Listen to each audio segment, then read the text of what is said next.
바이블 GPS 제62일입니다. 성경을 읽는 바른 자세. 하나님 나라의 역사와 세상의 역사는 무엇이 다를까요? 세상의 왕들은 자신들이 역사를 만들어 간다라고 생각하겠지만 성경은 그 뒤에서 보이지 않는 하나님의 손이 그 왕들을 움직이고 있다라고 말합니다. 예를 들어 페르시아의 초대 왕 고레스는 바벨론과는 다른 식민지 정책을 펴서 포로로 잡아온 모든 백성들이 자기 나라로 돌아가게 했습니다. 그는 나라의 부국을 위해 자신이 내린 정책이라 생각하겠지만 성경은 고레스가 태어나기 150년 전에 이미 하나님이 고레스를 사용하실 것이라고 기록했습니다. 이사야 45장 4절. 내가 너를 지명하여 부른 것은 나의 종 야곱, 내가 택한 이스라엘을 도우려고 함이었다. 네가 비록 나를 알지 못하지만 내가 너에게 영예로운 이름을 준 까닭이 바로 여기에 있다. 세계사는 이미 일어난 일을 기록하지만 하나님 나라의 역사는 하나님이 이미 예고하신 것이 어떻게 성취되어 가는가를 기록합니다. 그래서 역사는 하나님의 증인이 됩니다. 이사야 43장과 44장에서 하나님은 열방의 우상들을 재판종으로 불러와서 누가 참 신인지 한번 심판해 보자 하십니다. 미래를 예고하고 그대로 이루어지게 하는 신이 참 신이라 변론하십니다. 이사야 43장 12절. 바로 내가 승리를 예고하였고 너희를 구원하였고 구원을 선언하였다. 이방의 어떤 신도 이렇게 하지 못하였다. 이 일에 있어서는 너희가 나의 증인이다. 내가 하나님이다.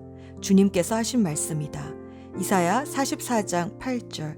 너희는 떨지 말아라. 겁내지 말아라. 내가 예전부터 너희에게 이미 예고하여 주지 않았느냐? 나는 예고하였고 너희는 이것을 증언할 나의 증인들이다. 나밖에 다른 신이 또 있느냐? 다른 반석은 없다. 내가 전혀 아는 바 없다. 그래서 그 하나님의 역사를 지고 가는 이스라엘은 하나님의 증인으로 채택된 거룩한 제사장 나라가 되어야 했습니다. 하지만 이스라엘은 우상을 섬김으로 하나님의 언약을 지키지 못했습니다. 그래도 하나님은 신실하셔서 이스라엘과 하신 약속을 지켜주심으로 포로들을 다시 예루살렘으로 돌아오게 하셨습니다. 역사를 주관하시는 분이 하나님이십니다. 구약시대에는 이스라엘이 하나님의 증인이었다면 신약시대에서 예수님은 제자들을 증인으로 부르셨습니다. 사도행전 1장 8절. 그러나 성령이 너희에게 내리시면 너희는 능력을 받고 예루살렘과 온 유대와 사마리아에서 그리고 마침내 땅끝까지 이르러 내 증인이 될 것이다. 이스라엘은 하나님의 언약을 지킬 수 있는 능력이 없었지만 예수님은 성령님을 보내주셔서 하나님의 말씀을 지킬 수 있는 능력을 주셨습니다. 하나님을 증거하는 증인은 어떤 과학적 증거나 설득하는 말 또는 논쟁이 아니라 바로 말씀대로 사는 제자입니다. 오늘의 여정. 오늘은 1차 포로 귀환 후 아직 페르시아에 남아있던 유대인들에게 불임절이라는 큰 명절을 남겨준 에스더 왕비의 이야기와 2차 포로 귀환의 여정을 기록한 에스라 후반부를 읽습니다. 에스더서에는 하나님이라는 단어가 단 한 번도 나오지 않지만 하나님의 일하심을 분명히 보게 해줍니다. 왜냐하면 단순히 우연이라 하기에는 너무 많은 우연들이 나오기 때문입니다.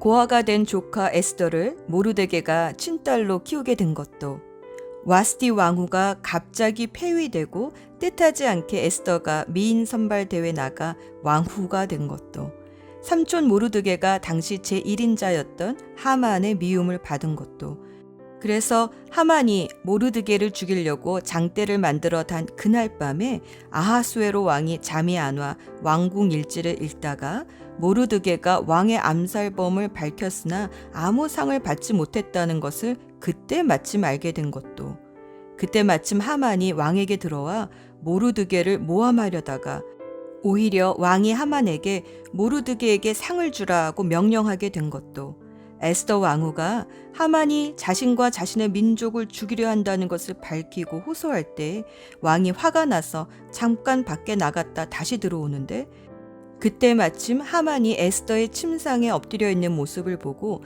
왕후를 덮치려 하는구나 하며 더욱 노하게 된 것도, 그래서 하만이 모르드게를 달아 죽이려 했던 장대에 매달려 죽게 된 것도, 이렇게 우연이라 하기엔 너무 많은 우연들이 에스더서에는 나옵니다.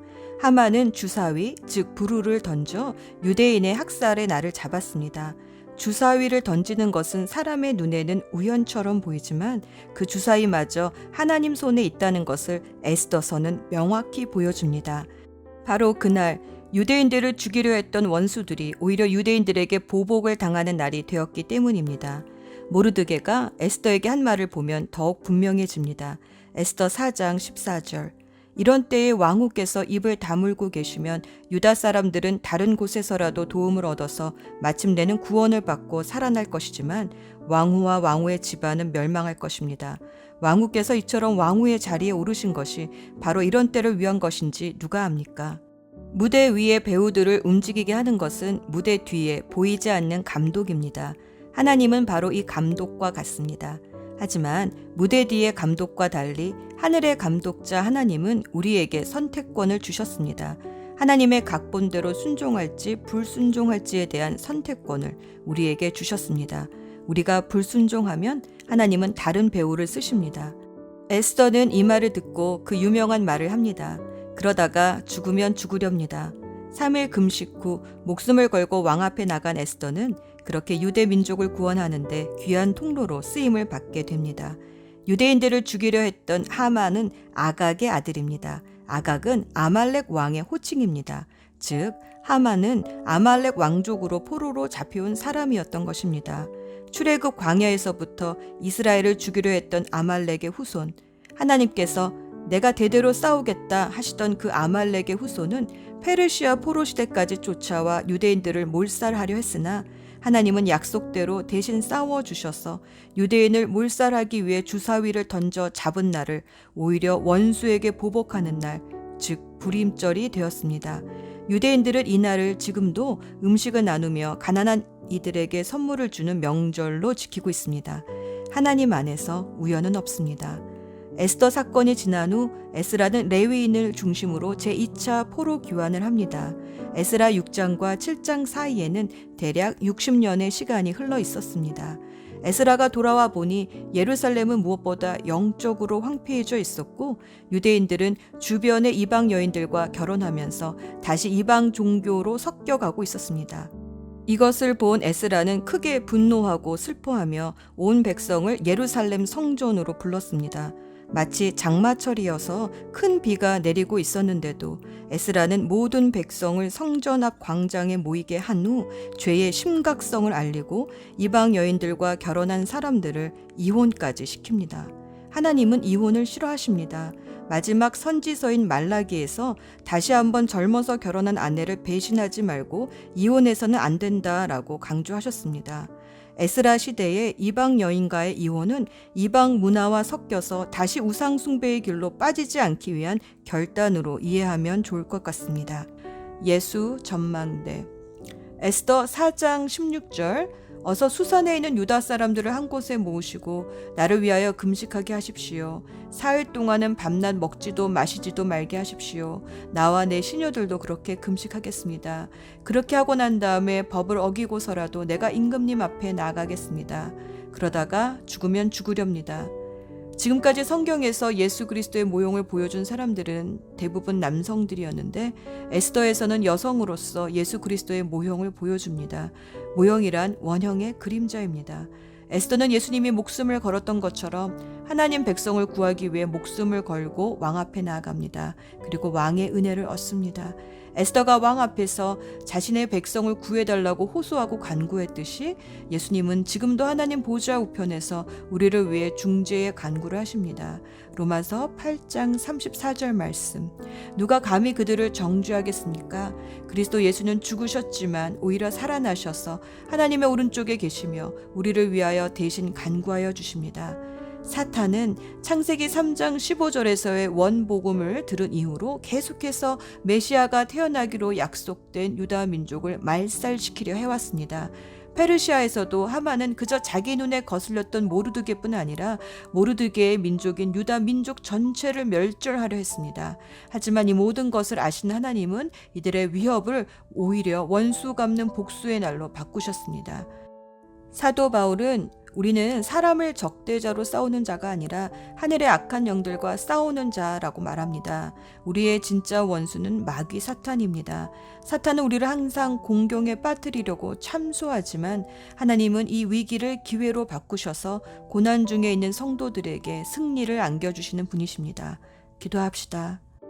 모든 것보다 앞서서 예비하시는 하나님, 앞일을 모르는 불확실한 시대를 살았던 모르드게, 에스더, 에스라는 하나님 앞에서 흔들리지 않았습니다. 이들처럼 오늘도 성경을 읽으며 눈에 보이지만 불확실한 세상이 아니라 보이지 않지만 확실하신 하나님을 붙잡게 하옵소서. 위기를 승리로 바꾸어 주시는 예수 그리스도의 이름으로 기도합니다. 아멘. 에스더 3장. 이 일이 있은 뒤에 아하수에로 왕은 아각 사람 함므다다의 아들 하만을 높여 귀족들 가운데서도 가장 높은 자리에 앉혔습니다. 왕의 명령에 따라 왕궁의 모든 신하들은 하만 앞에서 무릎을 꿇고 절을 했습니다. 그러나 모르드게는 절을 하지도 않았으며 무릎을 꿇지도 않았습니다. 그러자 왕궁문에 있던 왕의 신하들이 모르드게에게 물었습니다. 어찌하여 당신은 왕의 명령을 따르지 않는 거요? 날마다 모르드게에게 충고를 해도 듣지 않자 그들은 그 사실을 하만에게 알렸습니다. 모르드게가 스스로 유다인이라고 했으므로 그들은 하만이 모르드게의 행동을 그대로 내버려 둘지 지켜볼 생각이었습니다. 하만은 모르드게가 자기에게 절하지도 않고 무릎을 꿇지도 않은 것을 보고 크게 화가 났습니다. 그는 모르드게가 유다인인 것을 알고는 모르드게만 죽이는 것으로는 충분치 않다고 생각하여 아하수에로 왕국에 있는 모든 유다인, 곧 모르드게의 민족을 다 죽여 없앨 방법을 찾았습니다. 그때는 아하수에로가 왕이 된 지 12년째 되는 해의 첫째 달, 곧 니산월이었습니다. 사람들은 유다인들을 죽일 날과 달을 정하기 위해 하만 앞에서 부르라고 불리는 제비를 뽑았습니다. 그리고 그날을 12째 달인 아달월로 정했습니다. 하만이 아하수에로 왕에게 말했습니다. 왕이 다스리시는 나라의 모든 지방에 걸쳐 다른 민족들 사이에 흩어져 사는 한 민족이 있는데 그들은 자기들끼리만 모여 삽니다. 그들은 어느 민족과도 다른 풍습을 갖고 있으며 왕의 법도 지키지 않고 있습니다. 그러므로 그들을 왕의 나라에서 그대로 살게 내버려 두는 것은 옳지 않다고 봅니다. 왕께서 좋으시다면 그 백성을 완전히 없애라는 명령을 내려주십시오. 그러면 저는 왕의 재정을 맡은 관리에게 은 10,000달란트를 주어 왕의 금고에 넣도록 하겠습니다. 왕은 손에서 인장 반지를 빼어 유다인의 원수인 아각 사람 함므다다의 아들 하만에게 주었습니다.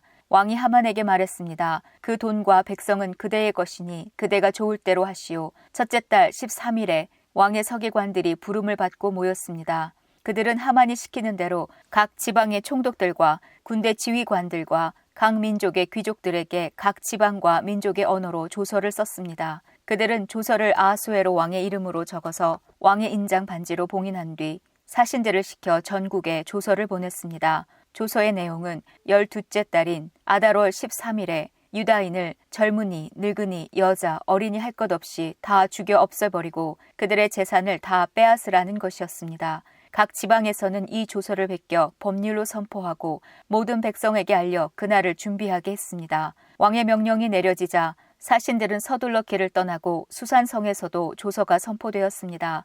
왕과 하만이 자리에 앉아 술을 마실 동안 수산성은 어지러움과 혼란에 빠져 있었습니다. 에스더 4장. 이 모든 일을 알게 된 모르드게는 옷을 찢고 거친 베옷을 입은 다음 재를 뒤집어 쓴 채 성 안으로 들어가 큰 소리로 슬피 울었습니다. 그러나 거친 베옷을 입은 채 왕궁 문 안으로 들어갈 수가 없기 때문에 모르드게는 왕궁 문 앞에서 멈춰 섰습니다. 왕의 명령이 각 지방에 이르자 유다인들은 크게 슬퍼하고 금식하며 통곡했습니다. 그들 대부분은 거친 베옷을 입고 재 위에 누웠습니다. 에스더의 여종들과 내시들이 에스더에게 가서 모르드게에게 일어난 일을 일러주자 그녀는 깊은 근심에 빠졌습니다. 에스더는 모르드게에게 옷을 보내어 거친 베옷을 벗고 다른 옷으로 갈아입기를 권했으나 모르드게는 에스더가 보낸 옷을 입지 않았습니다. 에스더는 왕이 자기를 돌보라고 보낸 내시 가운데 한 사람인 하닥을 불러 모르드게에게 무슨 일이 어떻게 일어났는지 알아보게 했습니다. 하닥은 왕궁 문 앞 도성 광장에 있는 모르드게에게 갔습니다. 모르드게는 자기에게 일어난 일을 빠짐없이 하닥에게 일러주었습니다. 그리고 하만이 유다인을 죽이기 위해 왕의 금고에 들여놓겠다고 약속한 돈이 얼마인지도 알려주었습니다. 모르드게는 수산성에 내려진 왕의 명령, 곧 유다인을 다 죽이라는 내용이 적힌 조서의 사본을 하닥에게 주었습니다. 모르드게는 하닥이 그것을 에스더에게 보이고 그 내용을 설명해 줄 것을 요청했습니다. 그리고 에스더가 왕 앞에 직접 나아가 자기 백성을 위해 왕에게 간절히 빌 것을 하닥에게 부탁했습니다. 하닥은 돌아가서 에스더에게 모르드게가 한 말을 그대로 전했습니다. 그러자 에스더는 모르드게에게 이렇게 전하라고 말했습니다. 남자든지 여자든지 왕이 부르시지 않으면 안뜰로 들어갈 수 없습니다. 이를 어기는 사람은 죽게 되어 있습니다. 이것은 왕의 신하들과 왕이 다스리는 각 지방의 백성들이 다 아는 사실입니다. 다만 왕이 금호를 내밀 때만 그 사람은 살 수 있습니다. 그런데 왕이 나를 부르지 않으신 지 벌써 30일이나 되었습니다. 에스더의 말이 모르드게에게 전해졌습니다. 그러자 모르드게가 다시 사람을 시켜 에스더에게 다음과 같은 말을 전했습니다. 지금 왕비께서 왕궁에 살고 계신다고 하여 다른 유다인이 다 당할 일을 왕비께서만 피하실 수 있다고 생각하지 마십시오. 지금 왕비가 잠잠히 있다 해도 다른 사람의 도움으로 유다인은 해방과 구원을 얻을 것입니다. 그러나 왕비와 왕비의 집안을 멸망을 당할 것입니다. 왕비가 지금 왕비의 자리에 오른 것도 바로 이런 때를 위한 것인지 누가 합니까? 그러자 에스더가 다시 그들을 시켜 모르드게에게 전했습니다. 가서 수산성에 있는 유다인들을 다 모으고 나를 위해 금식하게 하십시오. 밤낮으로 3일 동안 먹지 말고 마시지도 말게 하십시오. 나와 내 여종들도 금식하겠습니다. 그런 뒤에 법을 어기고서라도 왕에게 나아가겠습니다. 그러다 죽게 되면 죽겠습니다. 모르드게는 나가서 에스더에게 일러준 대로 했습니다. 에스더 5장. 금식한 지 3일째 되는 날 에스더는 왕비의 옷을 입고 왕의 방에 마주 보이는 왕궁 안뜰에 섰습니다. 그때 왕은 방 안 보좌에 앉아 현관 쪽으로 바라보고 있었습니다. 왕은 에스더 왕비가 뜰에 서 있는 모습을 보고 그녀를 어여삐 여겨 손에 들고 있던 그모를 내밀었습니다. 그러자 에스더가 가까이 다가가 그몰 끝에 손을 대었습니다. 왕이 물었습니다. 에스더 왕후여, 무슨 일이요? 내게 무슨 부탁이라도 있소? 당신이 원한다면 내 나라의 절반이라도 주겠소. 에스더가 대답했습니다. 제가 오늘 왕을 위해 잔치를 준비했으니 좋으시다면 하만과 함께 와 주십시오. 그러자 왕이 말했습니다. 곧 하만을 들라 하여라. 에스더의 소원을 들어주겠다. 왕과 하만은 에스더가 준비한 잔치에 갔습니다. 포도주를 마시던 왕이 에스더에게 말했습니다. 당신이 바라는 것이 무엇이요? 내가 들어주겠소. 당신이 요청하는 것이 대체 무엇이요? 내 나라의 절반이라도 주겠소. 에스더가 대답했습니다. 제가 바라고 요청하는 것은 이렇습니다. 왕이 저를 어여삐 보시고 제 소원과 요청을 들어주실 마음이 있으시다면 내일도 잔치를 열겠으니 하만과 함께 와 주십시오. 그때에 제 소원을 왕께 말씀드리겠습니다. 그날 하만은 즐거운 마음으로 왕궁 문을 나오던 중 모르드게를 만났습니다. 모르드게는 여전히 일어나지도 않고 자기를 두려워하지도 않았습니다.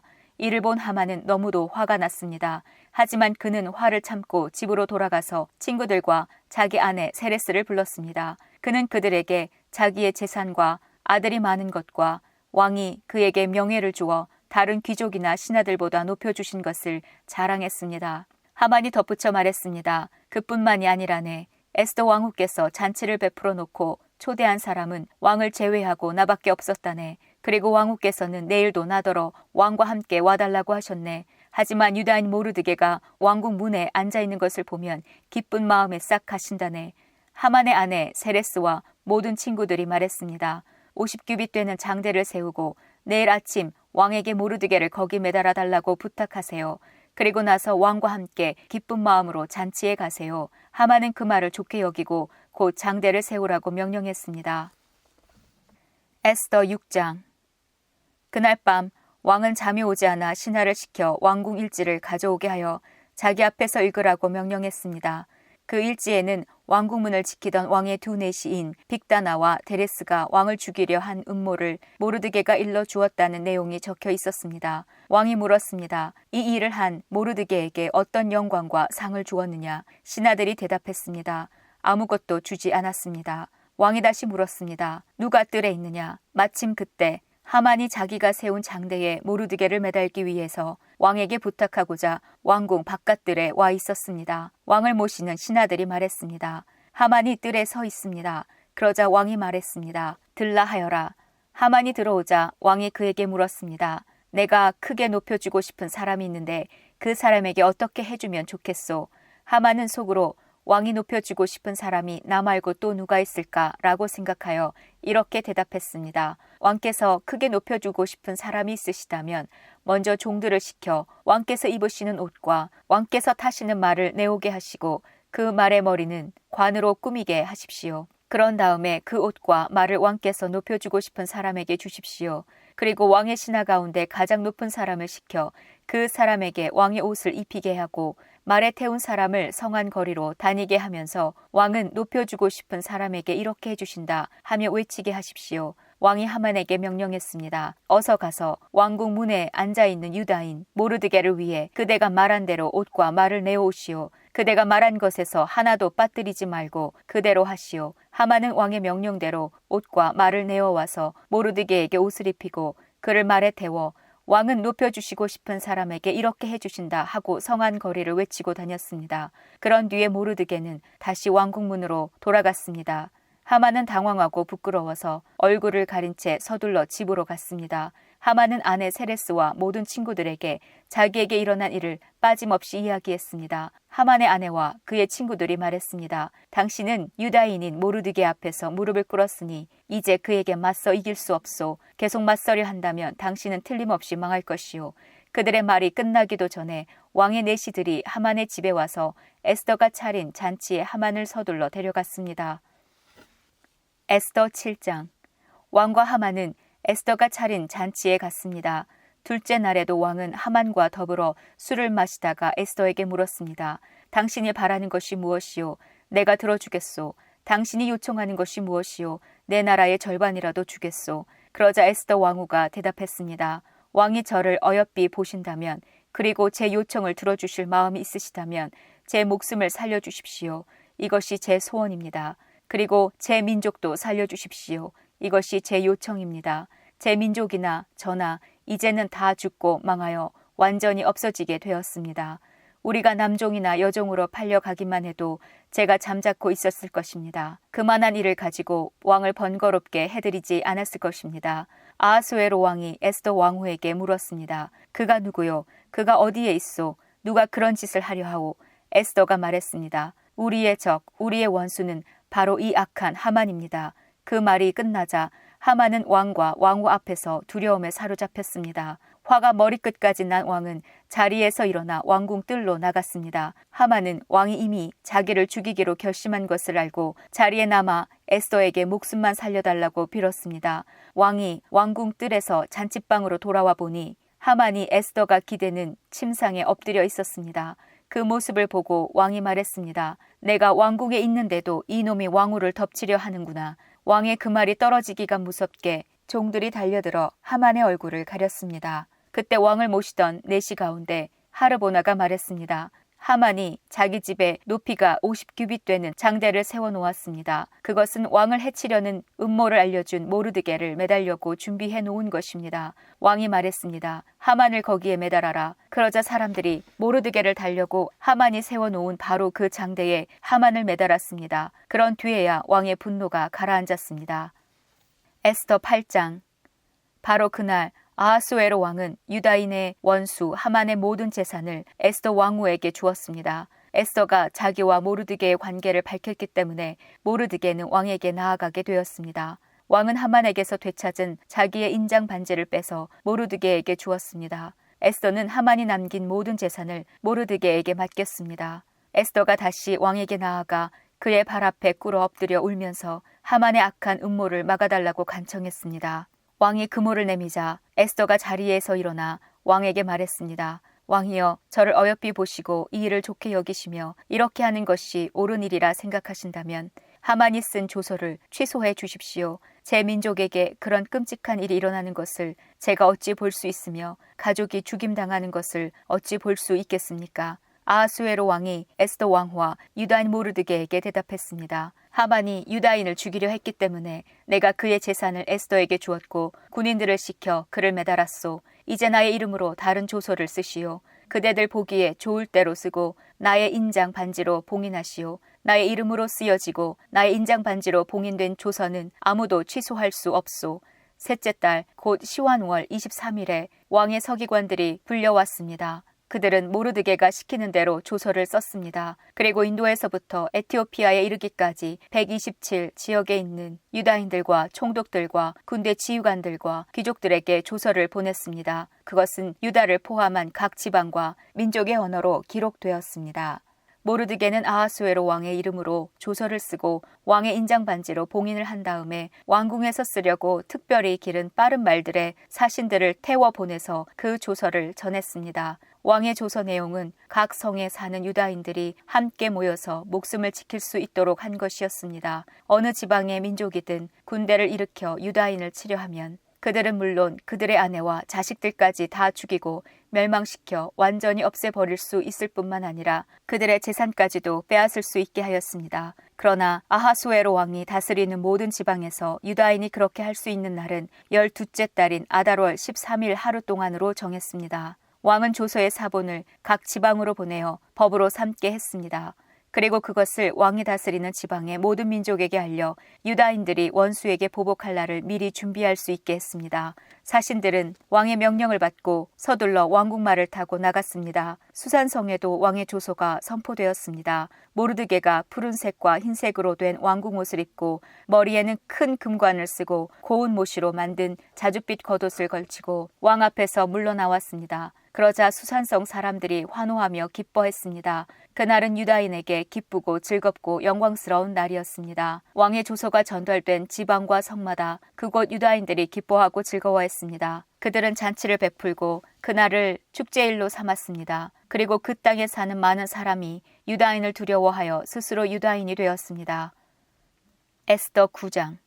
드디어 12째 달인 아달월 13일이 되어 왕이 내린 명령을 지켜야 하는 날이 되었습니다. 그날은 유다인의 원수들이 유다인을 없애려고 한 날이었으나 이제는 유다인이 그 원수들을 물리칠 수 있는 날로 바뀌었습니다. 유다인들은 아하수에로 왕이 다스리는 모든 지방의 각 성에 모여 자기들을 해치려 하던 사람들을 공격했습니다. 나라 안의 모든 사람이 유다인을 두려워했으므로 아무도 그들을 막지 못했습니다. 게다가 각 지방의 귀족들과 총독들과 군대 지휘관들과 왕의 신하들도 모르드게를 두려워했기 때문에 유다인을 도왔습니다. 모르드게는 왕궁에서 높은 자리를 차지하고 있었으며 그의 세력 또한 점점 커져서 나라 전체에 그의 이름을 모르는 사람이 없게 되었습니다. 유다인들은 모든 원수를 칼로 쳐 죽여 없앴습니다. 그리고 그들을 미워하던 민족에게 하고 싶은 대로 다 했습니다. 유다인들은 수산성에서만 500명을 죽여 없앴습니다. 그들은 또한 함므다다의 아들이자 유다인의 원수인 하만의 10아들 곧 바산다다와 달본과 아스바다와 보라다와 아달리아와 아리다다와 바마스다와 아리세와 아리데와 외사다를 죽였습니다. 그러나 유다인은 그들의 재산에는 손을 대지 않았습니다. 그날 수산성에서 죽은 사람의 수가 왕에게 보고되었습니다. 왕이 에스더 왕후에게 말했습니다. 유다인들이 수산성에서만 500명을 죽여 없앴고 하만의 10아들도 죽였소. 그러니 다른 지방에서는 어떠했을지 더 말할 나위도 없소. 이제 당신의 남은 소원을 말해보시오. 내가 들어주겠소. 무엇을 더 바라시오. 당신이 바라는 대로 해주겠소. 에스더가 대답했습니다. 왕만 좋으시다면 수산성에 있는 유다인들이 내일도 오늘처럼 할 수 있게 해주십시오. 그리고 하만의 10아들의 주검을 장대에 매달아 주십시오. 왕이 에스더의 청을 허락하고 명령을 내렸습니다. 수산성에 조서가 내려졌고 하만의 10아들의 주검이 장대에 매달렸습니다. 수산성의 유다인들은 아달월 14일에 모여서 수산성에서 300명을 죽였습니다. 그러나 그 재산에는 손을 대지 않았습니다. 다른 지방의 유다인들도 모여서 자기 생명을 지키고 원수들을 물리쳤습니다. 그들은 자기들을 미워하던 사람 7만 5천 명을 죽였습니다. 그러나 재산에는 손을 대지 않았습니다. 일이 일어난 날은 아달월 13일이었습니다. 14일에는 쉬면서 즐거운 잔치를 열었습니다. 그러나 수산성의 유다인들은 아달월 13일과 14일에 모였으므로 15일에 쉬면서 그날을 즐거운 잔칫날로 삼았습니다. 시골과 작은 마을에 사는 유다인들이 아달월 14일에 잔치를 베풀면서 서로 선물을 나누는 것은 바로 이러한 이유 때문입니다. 모르드게는 이 모든 일을 다 적어두었습니다. 그리고 먼 곳이든지 가까운 곳이든지 아하수에로 왕이 다스리는 나라의 모든 유다인에게 편지를 보내어 해마다 아달월 14일과 15일을 명절로 지키게 했습니다.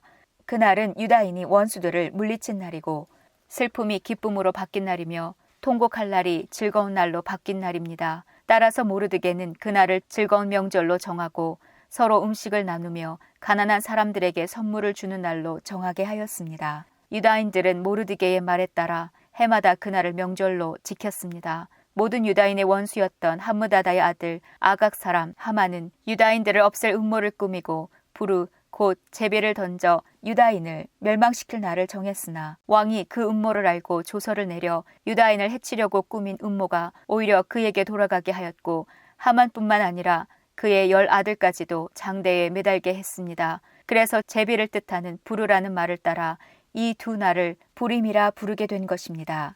유다인들은 이 일을 관습으로 삼아 다른 민족에서 유다인이 된 사람들에 이르기까지 자손 대대로 이 두 날을 지키게 했으며 모르드게가 편지에 명령한 대로 해마다 거르는 일이 없이 그 두 날을 지키게 했습니다.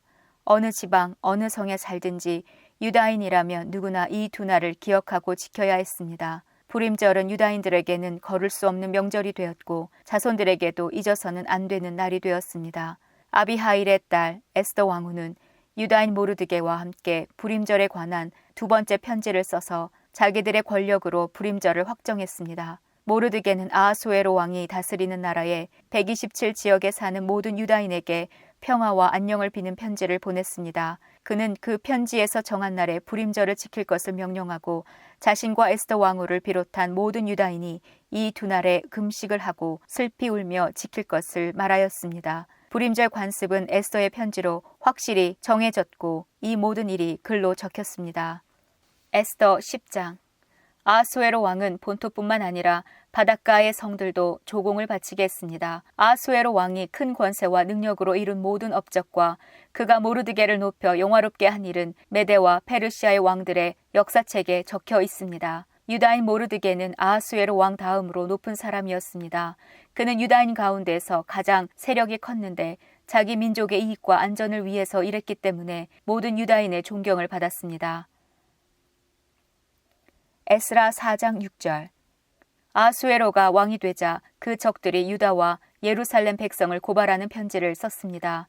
그 뒤에 아닥사스다가 왕이 되자 비슬람과 미드르닷과 다부엘을 비롯한 무리들이 페르시아 왕 아닥사스다에게 편지를 썼습니다. 그 편지는 아람어로 적혀 있습니다. 총독 르훔과 서기관 심세도 아닥사스다 왕에게 예루살렘을 고발하는 내용의 편지를 썼습니다. 그 편지에는 총독 르훔과 서기관 심세와 다른 보좌관들, 곧 재판관들과 중요한 관리들뿐만 아니라 디나와 아바삿과 다블레와 아바세와 아렉과 바빌로니아와 수산과 대해와 엘람 사람들의 이름이 적혀 있습니다. 그리고 오스납발이 쫓아낸 사람들의 이름도 함께 쓰여 있었습니다.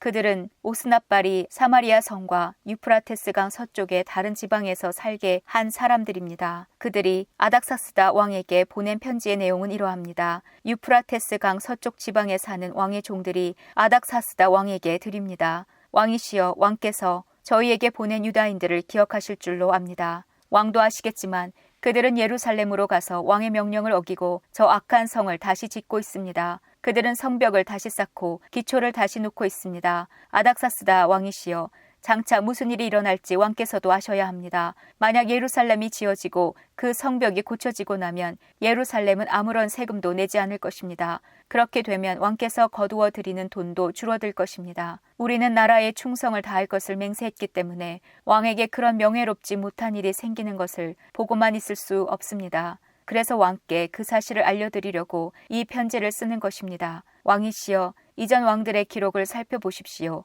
그러면 예루살렘 성이 반역의 성이라는 것을 발견하게 될 것입니다. 예루살렘은 왕들을 괴롭히던 곳이고 페르시아가 다스리던 다른 지역들까지 피해를 입혔던 곳입니다. 오래전부터 그곳은 반역을 일삼았습니다. 그 성이 멸망한 것도 그 때문입니다. 아닥사스다 왕이시여, 이 사실을 아셔야 합니다. 이 성을 다시 짓는 일과 성벽 보수 작업이 끝나게 되면 왕께서는 유프라테스강 서쪽 지방을 다 잃게 될 것입니다. 그러자 아닥사스다 왕이 이런 답장을 보냈습니다. 총독 르훔과 서기관 심세에게, 그리고 그들과 더불어 사마리아에 사는 모든 백성과 유프라테스강 서쪽 지방에 있는 다른 사람들에게 보낸다. 너희들 모두 평안하기를 바란다. 그대들이 보낸 편지는 번역하여 잘 읽어보았다. 내가 옛 기록을 찾아내라고 명령하여 알아본 결과 예루살렘은 오랫동안 반역을 일삼던 곳임이 드러났다. 예루살렘은 문제를 일으키고 말썽을 부리던 곳이다. 예루살렘에는 강한 왕들이 있었다. 그들은 유프라테스 강 서쪽 지방 전체를 다스리면서 온갖 세금을 거두어 들였다. 이제 그들에게 명령을 내려 이를 멈추게 하여라. 내가 명령을 내리기 전까지는 예루살렘 성을 다시 짓지 못한다. 이 일을 틀림없이 하도록 하여라. 예루살렘 성을 짓는 일이 계속되면 나라가 피해를 입게 된다. 르훔과 서기관 심세와 다른 사람들이 이 편지를 읽었습니다. 그리고는 재빨리 예루살렘의 유다 사람들에게 가서 하던 일을 멈추게 했습니다. 에스라 7장. 이런 일이 있은 뒤 몇십 년이 지났습니다. 페르시아 왕 아닥사스다가 다스리던 때에 에스라라는 사람이 있었습니다. 에스라는 스라야의 아들이고 스라야는 아사랴의 아들이며 아사랴는 힐기야의 아들입니다. 힐기야는 살룸의 아들이고 살룸은 사독의 아들이며 사독은 아히둡의 아들입니다. 아히둡은 아마랴의 아들이고 아마랴는 아사랴의 아들이며 아사랴는 무라요스의 아들입니다. 무라요스는 스라히야의 아들이고 스라히야는 우시엘의 아들이며 우시엘은 붓기의 아들입니다. 붓기는 아비수아의 아들이고 아비수아는 비느하스의 아들이며 비느하스는 엘르아살의 아들입니다. 엘르아살은 대제사장 아론의 아들입니다. 이 에스라가 바빌론에서 예루살렘으로 돌아왔는데 그는 이스라엘의 하나님 여호와께서 주신 모세의 율법을 연구한 학자입니다. 그의 하나님 여호와께서 그를 도우셨으므로 그는 원하는 것이 있으면 무엇이든지 왕으로부터 받을 수 있었습니다. 아닥사스다 왕 7년에 다른 이스라엘 사람들이 또 예루살렘으로 돌아왔습니다. 그들 가운데는 제사장과 레위 사람과 노래하는 사람과 문지기와 성전 종들이 있었습니다. 에스라가 예루살렘에 왔을 때는 아닥사스다 왕 7년 되던 해의 5째 달이었습니다. 에스라는 첫째 달 초하루에 바빌론을 떠나서 5째 달 초하루에 예루살렘에 이르렀습니다. 하나님께서 에스라를 도우셨습니다. 에스라는 여호와의 가르침을 알기 위해 그리고 그것을 지키기 위해 열심히 일했습니다. 에스라는 여호와의 명령과 규례를 이스라엘 사람들에게 가르치기도 했습니다. 아닥사스다 왕이 제사장이면서 율법학자인 에스라에게 편지를 보냈습니다. 그 편지의 내용은 이러합니다.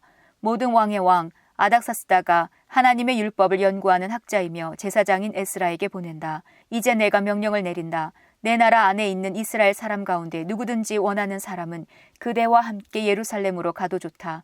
제사장과 레위 사람이라도 괜찮다. 나는 나의 참모 7사람과 의논한 후 하나님의 율법이 유다와 예루살렘에서 잘 지켜지고 있는지 살펴보기 위해 에스라 당신을 그쪽으로 보내기로 했다. 그리고 나와 나의 참모가 기꺼이 내어준 은과 금도 가져가도 좋다. 그것은 예루살렘에 계시는 이스라엘의 하나님을 위해 주는 것이다. 또한 바빌론 지방에서 받은 은과 금도 가져가고 이스라엘 사람과 그 제사장들이 여호와께 바친 제물, 곧 예루살렘에 있는 하나님의 성전을 위해 기꺼이 바친 예물도 가져가라.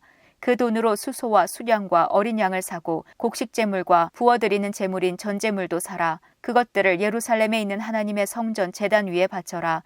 나머지 은과 금은 그대와 그대의 동료인 유다 사람들이 마음대로 쓰되 하나님이 원하시는 대로 써라.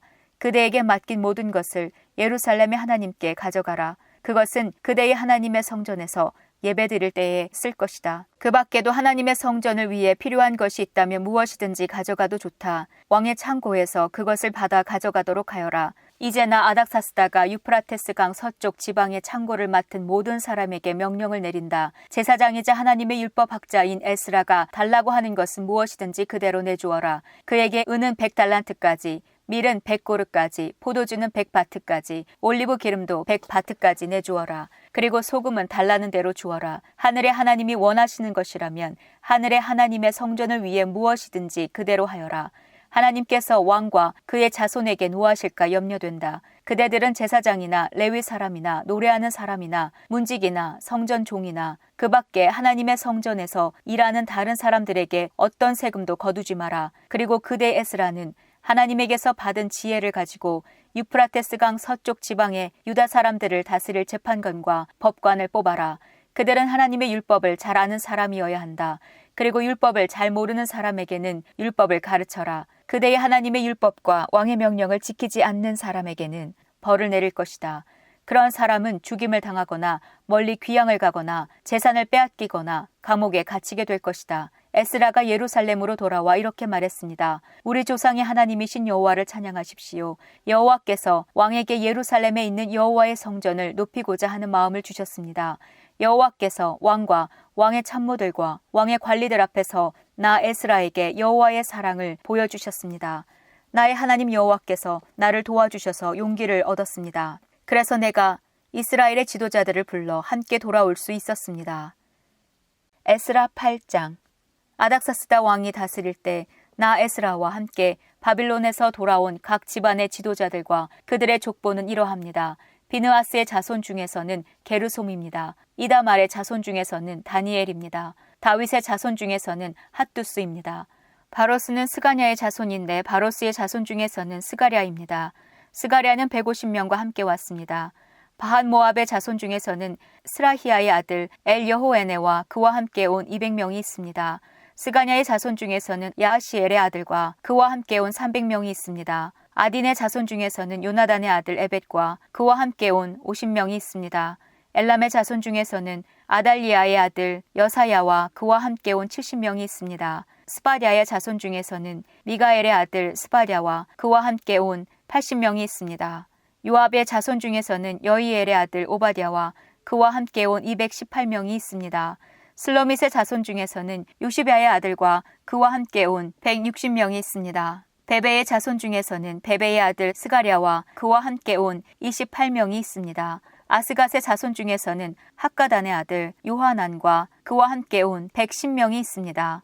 아도니감의 자손 중에서는 마지막에 온 사람들 곧 엘리벨렛과 여우엘과 스마야와 그들과 함께 온 60명이 있습니다. 비그웨의 자손 중에서는 우대와 사붓과 그들과 함께 온 70명이 있습니다. 나 에스라는 그들을 아하와 강가에 불러 모아 3일 동안 진을 쳤습니다. 나는 제사장을 비롯한 모든 사람을 살펴보았지만 레위 사람은 한 사람도 보이지 않았습니다. 그래서 나 에스라는 지도자인 엘리에셀과 아리엘과 스마야와 엘라단과 야립과 또 다른 사람 엘라단과 나단과 스가랴와 무슬람을 불렀습니다. 그리고 학자인 요야립과 엘라단도 불렀습니다.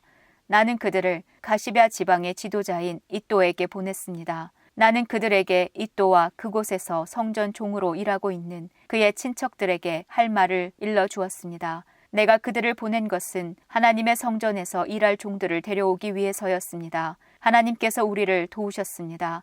그래서 이또의 친척들이 우리에게 세레베아를 보내주었습니다. 세레베아는 말리의 자손으로 지혜로운 사람입니다. 말리는 레위 아들이고 레위는 이스라엘의 아들입니다. 그리고 그들은 세레베아의 아들과 형제들도 데려왔는데 모두 18명이었습니다. 그들은 또 하사비아와 무라리 자손 가운데 여사야와 자기 형제와 조카들을 포함해서 20명을 데려왔습니다. 그들은 성전 종 220명도 데려왔습니다. 그 사람들은 다윗과 그의 관리들이 레위 사람들을 돕기 위해 세운 사람들입니다. 이들의 이름은 예루살렘으로 돌아온 사람들의 명단에 있습니다. 그곳 아하와 강가에서 우리 모두는 금식을 선언했습니다. 우리는 하나님 앞에서 겸손해지기를 원했습니다. 그리고 우리 자녀와 함께 모든 재산을 가지고 안전하게 여행할 수 있게 되기를 하나님께 간구했습니다. 나는 왕에게 군대와 기마병을 보내달라는 말을 하기가 부끄러웠습니다. 군대를 보내준다면 길에서 만날지도 모르는 원수들을 물리쳐 이길 수 있겠지만 우리는 이미 왕에게 누구든지 하나님께 복종하는 사람은 하나님께서 도와주시지만 하나님을 저버리는 사람은 진노를 받게 될 것입니다. 라고 말한 적이 있기 때문입니다. 우리는 금식을 하면서 여행하는 동안 안전하게 지켜달라고 하나님께 기도드렸습니다. 그러자 하나님께서는 우리의 기도를 들어주셨습니다. 나는 제사장들 가운데서 지도자 12사람을 뽑았습니다.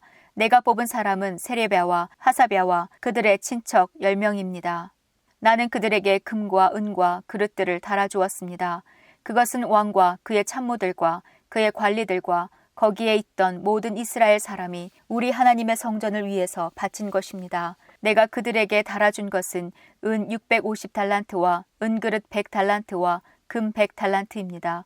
그리고 1000다리가량 되는 금그릇 20개와 금만큼 값진 번쩍이는 좋은 놋그릇도 2개 주었습니다. 그리고 나서 나는 제사장들에게 말했습니다. 그대들은 여호와께 거룩한 사람이요 이 물건들도 여호와께 거룩한 물건입니다. 은과 금은 그대들의 조상이 여호와께 바친 예물입니다. 이것들을 조심스럽게 지키십시오. 이 물건들은 제사장 대표들과 레위 사람들과 이스라엘의 각 집안의 지도자들이 보는 앞에서 그 무게가 재어질 것입니다.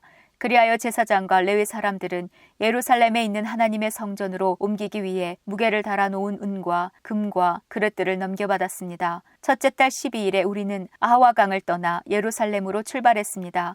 길을 가는 동안 우리 하나님께서 원수와 도적들로부터 우리를 지켜주셨습니다. 마침내 우리는 예루살렘에 이르러 3일 동안 쉬었습니다. 4일째 되던 날 우리는 하나님의 성전에서 은과 금과 그릇들을 달아 우리아의 아들 제사장 무레못에게 넘겨주었습니다. 비느하스의 아들 엘르아살이 무레못과 함께 있었습니다.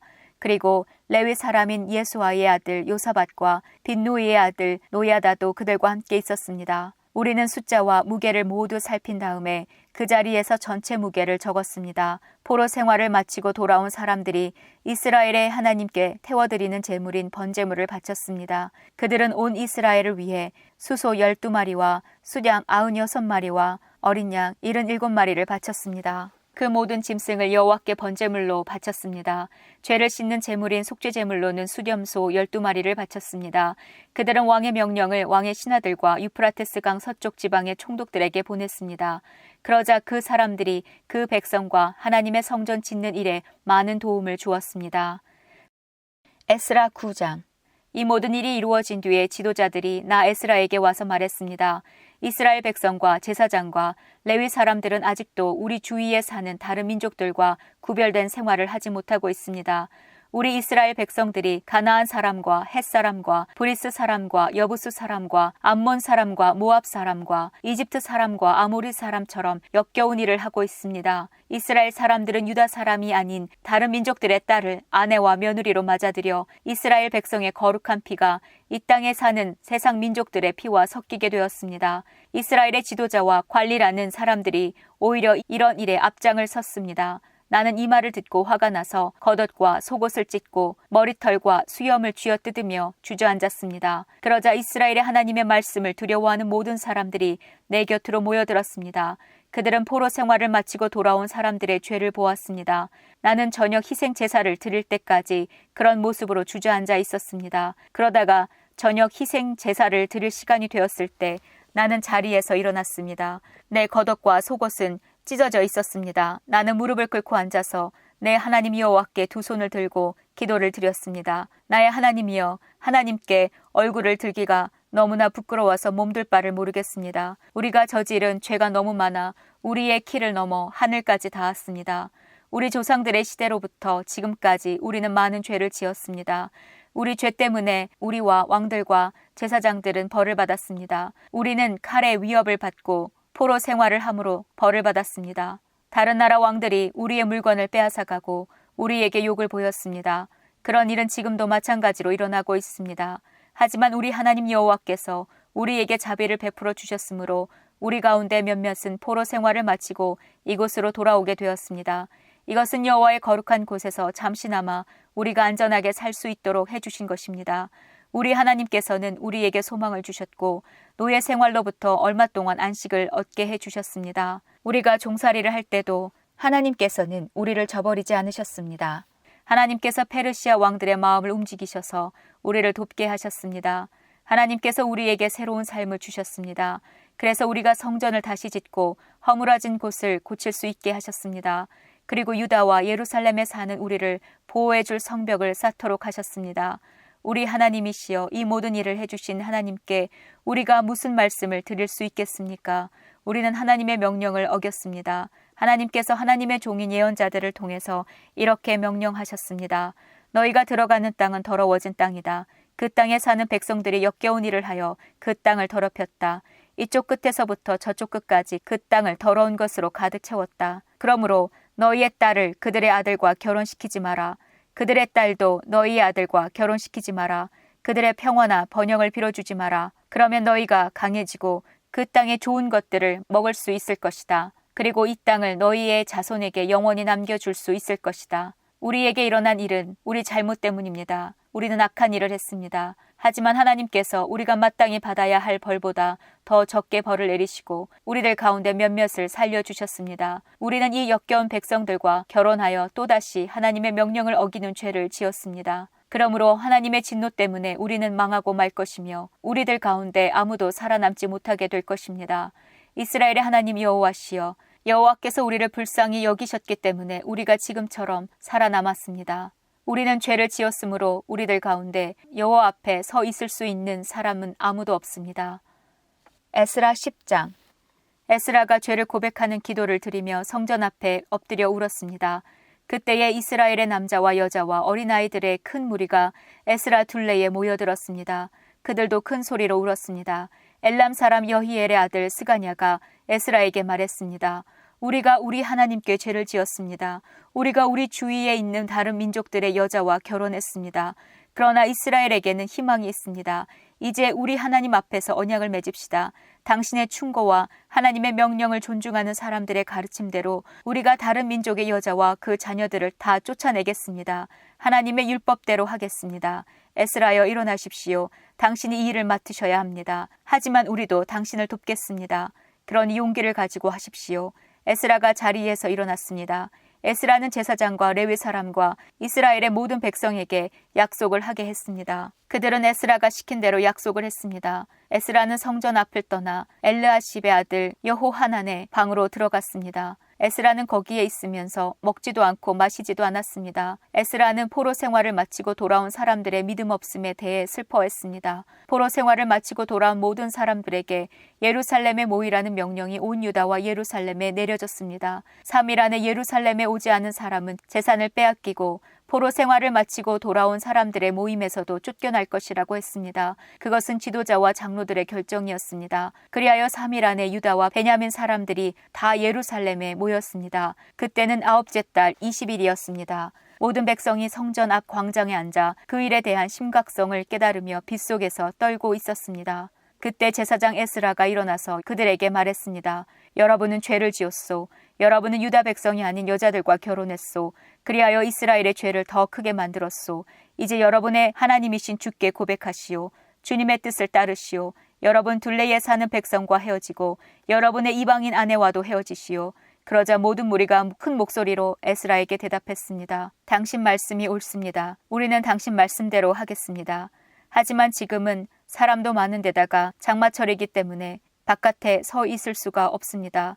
그리고 우리의 죄가 너무 크므로 이 문제는 하루 이틀 사이에 풀릴 수 없을 것입니다. 지도자들에게 모든 무리의 일을 결정하게 합시다. 그리고 유다 백성이 아닌 여자들과 결혼한 사람들은 모두 각 마을의 장로와 재판관들과 정한 시간에 만나 우리 하나님의 분노를 풀어드리도록 합시다. 이 계획에 반대하는 사람은 오로지 아사엘의 아들 요나단과 디과의 아들 야스야였으며 무슬람과 레위 사람 삽부대가 그들을 도왔습니다. 이외에 포로 생활을 마치고 돌아온 사람들은 그 의견을 따랐습니다. 제사장 에스라가 각 가문의 지도자를 뽑았습니다. 에스라는 각 집안에서 한 사람씩 이름을 불렀습니다. 10째 달 초하루에 그들은 자리에 앉아 그 문제를 조사하기 시작했습니다. 그 다음 해 첫째 달 초하루에 그 일이 다 끝났습니다. 그들은 다른 민족의 여자와 결혼한 사람들을 다 조사했습니다. 이방 여자와 결혼한 제사장들의 자손은 이러합니다. 요사닥의 아들 예수아와 그 형제들의 자손 중에서는 마아세야와 엘리에셀과 야립과 그달랴입니다. 이들은 모두 아내와 헤어지기로 약속했습니다. 그리고 각 사람은 수량 한 마리씩을 허물을 씻는 제물인 속건 제물로 바쳤습니다. 임멜의 자손 중에서는 하나니와 스바랴입니다. 하림의 자손 중에서는 마아세야와 엘리야와 스마야와 여히엘과 우시야입니다. 바스훌의 자손 중에서는 엘요에네와 마아세야와 이스마엘과 느다넬과 요사밧과 엘라사입니다. 레위 사람 중에서는 요사밧과 시므이와 글리다라고도 하는 글라야와 부다히야와 유다와 엘리에셀입니다. 노래하는 사람들 중에서는 엘리야십입니다. 문지기들 중에서는 살룸과 델렘과 우리입니다. 다른 이스라엘 사람들 가운데서 다른 민족의 여자와 결혼한 사람은 이러합니다. 바로스의 자손 중에서는 라미아와 이시야와 말기야와 미야민과 엘르아살과 말기야와 분하야입니다. 엘람의 자손 중에서는 마따냐와 스가랴와 여히엘과 압디와 여레못과 엘리야입니다. 삿두의 자손 중에서는 엘요에네와 엘리아십과 마따냐와 여레못과 사밧과 아시사입니다. 베베의 자손 중에서는 여호하난과 하나냐와 삽베와 아들레입니다. 바니의 자손 중에서는 무슬람과 말룩과 아다야와 야숲과 스알과 여레못입니다. 반 모압의 자손 중에서는 안나와 글랄과 분하야와 마아세야와 마따냐와 부살렐과 빈누이와 문하세입니다. 하림의 자손 중에서는 엘리에셀과 이시야와 말기야와 스마야와 시므온과 베냐민과 말룩과 스마랴입니다. 하숨의 자손 중에서는 마뜨네와 마따따와 사밧과 엘리벨렛과 여레메와 문하세와 시무입니다. 바니의 자손 중에서는 마아데와 아무람과 우엘과 분하야와 베드야와 글루히와 와냐와 무레못과 엘리아십과 마따냐와 마뜨네와 야아수와 빈누이와 시무이와 셀레미야와 나단과 아다야와 막다드베와 사세와 사레와 아사렐과 셀레미야와 스마랴와 살룸과 아마랴와 요셉입니다. 느보의 자손 중에서는 여이엘과 마띠디야와 사밧과 스비네와 이또와 요엘과 분하야입니다. 이 사람들은 다 이방인 여자와 결혼했고 그들 가운데 얼마는 그 아내들을 통해 자녀를 낳은 사람들도 있었습니다.